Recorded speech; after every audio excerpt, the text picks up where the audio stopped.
Oportunidad para kumita ng malaking pera. Iyan ang nakikita ni dating Pangulong Rodrigo Duterte na dahilan kung bakit may mga taong nagnanais na makuha ang posisyon ng pagkapangulo ng bansa. Iyan ang inilahad ng dating Pangulo sa programang Gikan sa Masa para sa Masa kasama si Pastor Apollo C. Quiboloy. Opportunity to amass, not to make, to amass wealth. Pure corrupt.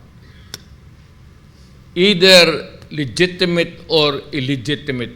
It's an opportunity wide open for anybody who is enterprising and would want to amass a wealth that would assure the seventh generation of a comfortable life.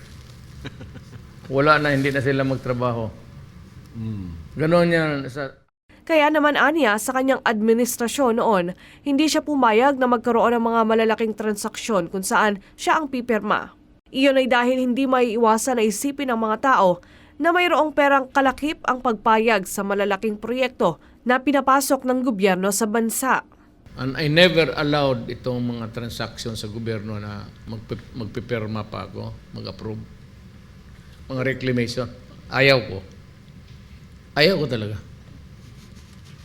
Kasi alam mo, walang maniwala eh. You grant itong mga reclamation, mga multi-billion yan. Walang maniwala na hindi ka tumatanggap ng pera. So para walang masabi, wala akong pirmahan at wala akong kinakausap na negosyante. Never. Kaya para kay Pastor Apollo, napakaswerte ng Pilipinas na nakaranas ito ng pamamahala ng isang Rodrigo Duterte na mula sa Davao City. Ani Pastor Apollo, tapat sa pera ang dating Pangulo, ngunit hindi talaga maiiwasang mayroong mga individual na ang oportunidad para kumita ng napakalaking pera ang nakikita sa posisyon ng pagkapangulo. Mayor, you know, you are really a rare person in politics. You are a gift to the Filipino people. Kasi yung regular na nakita namin, yun ang sinabi mo na there is that opportunity. But in your case, even when you were in Davao, congressman, nakikita mo lang yung trabaho. Pagkatapos kung anong magawa mo sa trabaho mo yun, kung anong sweldong tanggapin mo, yun ang sayo. But many others, they see that as an opportunity, as you said. Samantala, kaugnay nito ay binatikos naman ng dating Pangulo ang mga politiko na pilit na inilalagay ang kanilang pangalan at muka sa mga proyekto ng gobyerno. Nilinaw ni dating Pangulong Duterte na ang mga proyekto na ito ay hindi nararapat na pangalanan sa ilalim ng nakaupong opisyal dahil ito ay pondo ng taong bayan. It's not their money. It's not supposed to be branded around that you're supposed to do it because that's your job.